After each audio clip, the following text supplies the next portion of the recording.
If you thought you had made up your mind on which phone to buy under 25k, well, you've got to think again because here's another phone joining the list. Look, I'm talking about the new Samsung Galaxy M56, and it's Samsung. Expectations are obviously high, so the question is, does this deliver?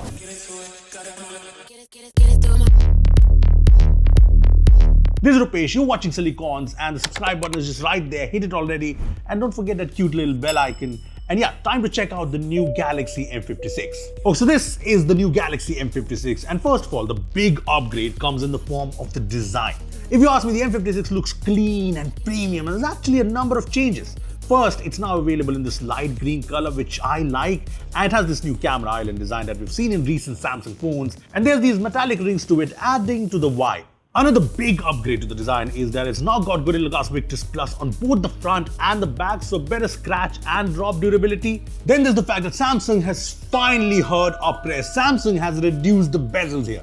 I mean, the big bezels of previous M series phones have been a big complaint, and the M56, as you can see, fixes that. It's way better, clearly. And after that, the Galaxy M56 is a super sleek phone. It's 7.2mm thin, making it probably the most slimmest phone in this segment. And this weighs 180 grams, so making it a very handy smartphone. And all of that while keeping the 5000 mAh battery with 45-watt fast charging, and the battery life is actually good here. Another new comes in the form of the new selfie camera here. So the Galaxy M56 has got a 12-megapixel camera on the front, and this is the same 12-megapixel lens Samsung uses in a lot of their flagship phones, and the results are actually good.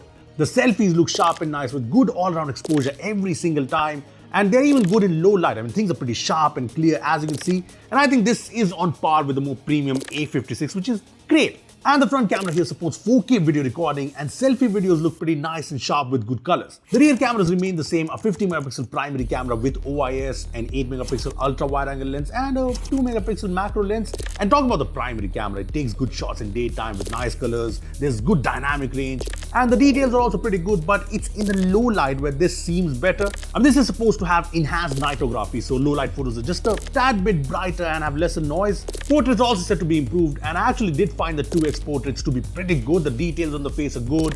Edge detection is solid most of the time, unless you have hair that looks like this. You also get focus support on all cameras, so you can switch between all lenses, even the front camera, which is, I think, very underrated. Apart from this, you get all the AI editing features. You get the object eraser, there's image clipper, and you get edit suggestions in the gallery, which is handy. Now, this does miss out on the Galaxy AI features, but this is running One UI 7, and you do get the new One UI widgets, the new notifications panel, and quick settings. You get the navbar feature, which is great. This also has NFC, so you get tap and pay with Samsung Wallet, and this will get 6 years of OS updates and 6 years of security patches, which is something that no other phone can match in this price segment. Apart from this, yes, you do get glance, you get these pre-installed apps, but you can remove these. Now, moving on to the display, this is better now. I mean, the 6.7-inch Super AMOLED Plus display remains vibrant and nice, pretty smooth with the 120Hz refresh rate. Content looks great, and this has HDR support in Netflix and YouTube. But the upgrade comes in the form of the higher brightness. Yes, this goes to 1200 nits in high brightness mode, and there's also vision booster, which actually makes a difference. I mean, using this display outdoors is no problems. It's bright and sharp, and yeah, this display is good overall, no problems. And as for the speakers, you only get one speaker here on the bottom, which is loud, but yeah, no stereo speakers. In terms of performance, this is packing the Exynos 1480 chipset, and I'm actually glad to see UFS 3.1 storage and LPDDR5X RAM here. You also get a 33% larger vapor chamber, which is great. Now, these are the benchmarks from the phone, and while this does not bring the most power-packed performance, what's noticeable is the stability in something like 3D Mark. And that's something I notice in day-to-day usage too. The M56 is just a very consistent performer.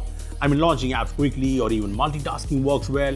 And yes, this isn't an out-and-out gaming phone, but games like BGM, I run fine on it, and maybe it's the vapor chamber, maybe it's the optimization, but the phone does not get warm even after playing, say, BGMI for 30 minutes. Now, coming to the pricing, the Galaxy M56 has launched in India at Rs 24,999 with the 3,000 rupee bank discount, and at this price, the M56 brings a new sleeker design. It's got a brighter display, the camera, especially the front camera, is improved, and the performance also seems more solid now. Plus, there's no matching Samsung in terms of software support. Yeah, no stereo speakers, but I want to know from you guys, what do you guys think of the Galaxy M56 under 25k? Comment down below. Make sure to hit that like button. Make sure to hit subscribe. See you in the next one.